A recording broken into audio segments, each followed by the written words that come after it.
Let's take a look at a typical day in the countryside and see what my grandma is up to today. After breakfast, she starts clearing the table. Since the meal wasn't greasy, she skips the dish soap. Just a quick scrub and a rinse with water, and the job is done. Meanwhile, my grandpa heads to the shed with a bowl of food for the dog. Do you know why he feeds the dog there? It's mainly to keep the chicks from stealing the dog's food. Grandpa is quite fond of the cats and dogs around the place. Just then, Grandma comes out carrying a basin of dough, saying she's going to steam some manto, steamed buns, for me.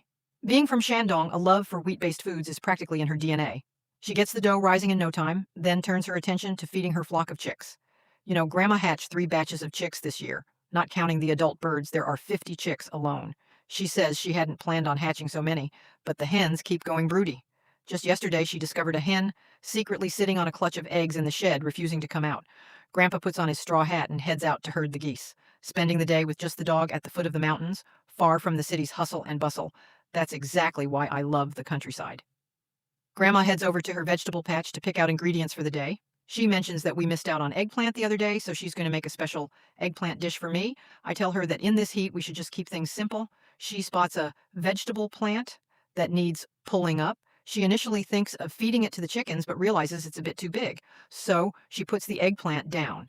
She tugs at the plant a few times. It's stubborn, so she breaks it apart piece by piece before feeding it to the chickens. Look, the dough has risen perfectly. Grandma is starting to cook now. I suggest we skip the steamed buns tomorrow and just make some simple steamed rice instead. My grandma said that won't do. Your grandpa has no teeth. So let's make something with leavened dough. It's easier to chew. She figured she could get it done in the time it took for a good cry. So she set about steaming manto, steamed buns. For my grandma, this was a total breeze, easy as pie. Once the buns were in the steamer, she prepped some eggplant, potatoes, and eggs. She said she was making a specialty dish from her hometown in Shandong. She covered the pot and started steaming. It had been raining for days, so the stove kept smoking badly. Folks, have you ever seen anything like this? Since the stove was hard to fire up, they just pointed a fan right at the firebox. Hey, in broad daylight? What are you two up to? Watch yourselves. I'm recording you. Time's up. The buns are ready to come out. She mixed some egg into the mashed garlic. That's the egg and garlic sauce. Just add a little sesame oil or some vinegar if you find it too spicy. Then she took the eggplant and potatoes, added a couple of spoonfuls of mantou, and broke the buns open to mix in the egg. She always says this is how they used to eat back in Shandong when she was little. Time to dig in, folks. The aroma is absolutely irresistible. It smells amazing.